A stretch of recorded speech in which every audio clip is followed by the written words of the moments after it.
جناب محترم لمحہ فکریہ صاحب، آپ سے ایک بات پوچھنی تھی.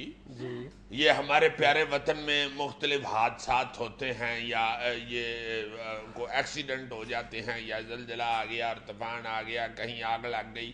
گورنمنٹ وہاں پہ جو جن لوگوں کا نقصان ہوتا ہے یا جو چل بستے ہیں بیچارے فوت ہو جاتے ہیں، ان کے لواحقین سے وعدے کرتے ہیں کہ جی آپ کو 5-5 لاکھ روپیہ ملے گا، 10-10 لاکھ روپیہ ملے گا.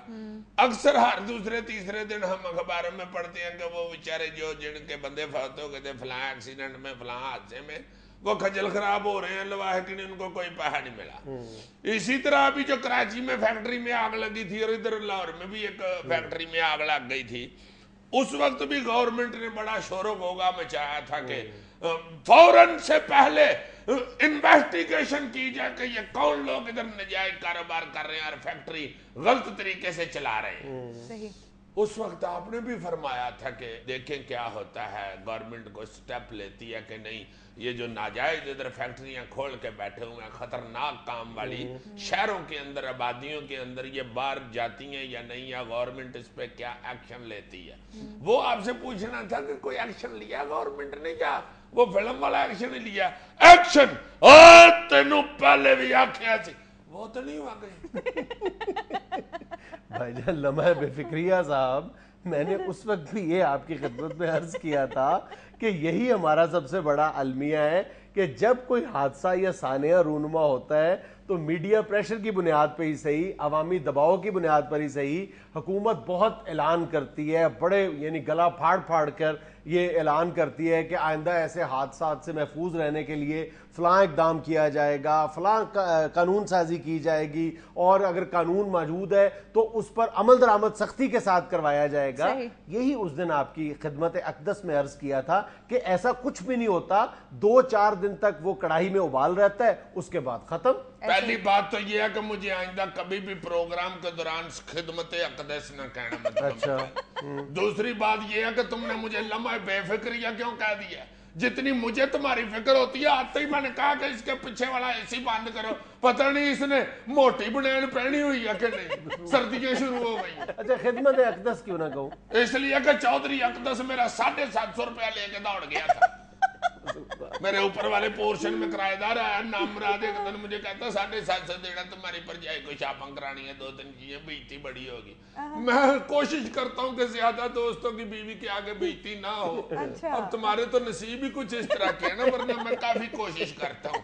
میں نے 750 دے دیا. اسے کہتے ہیں پیش بندی. یار ہم بات کر رہے تھے اپنے حکمرانوں کی بے توجہی کی. ایسے جو سانحات ہوتے ہیں اور ایسے واقعات رونما ہوتے ہیں، اس کے بعد اس پروگرام میں بھی ہم نے اسی بات کا رونا رویا تھا کہ چند دن تک یہ بات میڈیا کا موضوع بنی رہے گی. جیسے ہی میڈیا اس کو فراموش کر دے گا، حکومت میڈیا سے پہلے یہ بات بلا دے گی، اور وہی ہوا.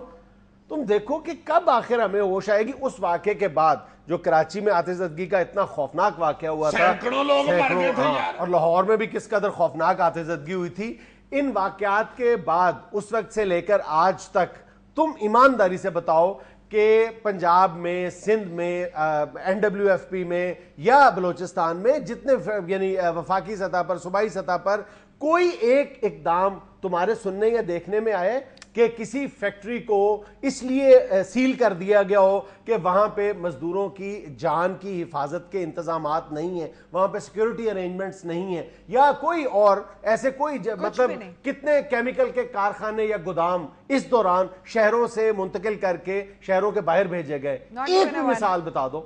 یا کسی فیکٹری کا جائزہ لیا گیا ہو کہ اس کے داخلی اور خارجی راستے محفوظ نہیں ہیں حادثے یا آتش زدگی کی صورت میں؟ بتاؤ کوئی ایک بتاؤ. کوئی بھی نہیں جی. مجھے ایک میرا فیکٹری والا دوست بتا رہا تھا کہ بھائی جی یہ کتنے سارے محکمے ہیں یہ فیکٹریوں کے ان چیزوں کو چیک کرنے کے لیے، وہ نکلتے ہیں ہر مہینے، 1.5 مہینے، 2 مہینے بعد آتے ہیں، پیسے پوسے کٹھے کر کے دفتر جا کے موبائل پہ سب والی گیم کھیلتے رہتے ہیں. اور تم یہ دیکھو کہ دوسرے ملکوں میں جب ہم مزدوروں کے یا فیکٹری ورکرز کے جو کمپنسیشن ملتی ہے ان کو کسی بھی حوالے سے، ان کے واقعات سنتے ہیں تو خواب اور خیال کی باتیں لگتی ہیں.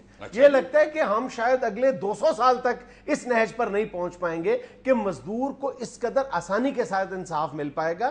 ابھی چند دن پہلے میں ایک خبر دیکھ رہا تھا کہ ساؤتھ کیرولینا میں ایک خاتون کارکن، جیڈی نامی خاتون کارکن، جو بٹن بنانے کے کارخانے میں کام کرتی تھی اور دوسرے وقت میں یعنی شام کو وہ وہاں پہ ایک اور فیکٹری میں کمپیوٹر آپریٹر کے طور پہ کام کرتی تھی.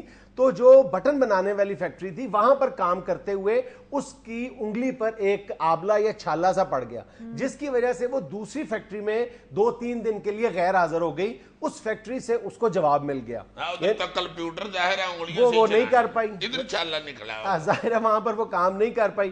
اس نے عدالت کا رخ کیا اور 49 دن کی سماعت کے بعد عدالت نے جہاں وہ خاتون کمپیوٹر آپریٹر کے طور پر کام کرتی تھی اس کے خلاف کارروائی نہیں کی، بلکہ وہ بٹن بنانے والی فیکٹری جس جگہ پہ اس مزدور خاتون کی انگلی زخمی ہوئی تھی اس کو $35,000 جرمانہ کیا کہ اس خاتون کو تاوان کے طور پر ادا کرو. نہ صرف یہ بلکہ وہ فیکٹری سیل کر دی گئی اور یہ حکم دیا گیا کہ تم دوبارہ اپنا فٹنس سرٹیفکیٹ لو کہ یہاں پر مزدوروں کے لیے کام کرنے کے حوالے سے تمام انتظامات مکمل ہیں.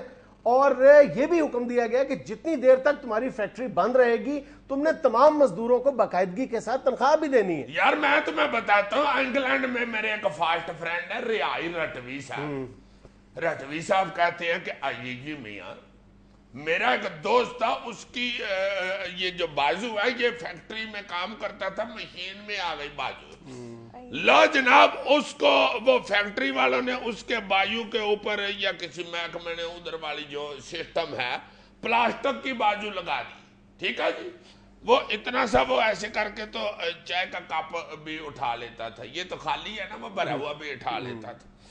لو جناب وہ رٹوی صاحب کہتے ہیں کہ یہ میاں اسے اب ساری زندگی کام کرنے کی ضرورت ہی نہیں، 1.25 لاکھ روپیہ مہینہ پاکستانی اس کے گھر پہنچ جاتا ہے، وہ ادھر آ گیا ہوا کام کم چھوڑ کے فرسٹ کلاس. عزیز صاحب یہی ہوتا ہے زندہ قوموں کا شعار. ہاں جی، اور یہاں پہ یہ حالت ہے کہ ایک دفعہ میں آیا ہوں ادھر چینل کے اوپر تو میرے ادھر گوڈے کی چپڑی کے اوپر چوٹ لگی ہے.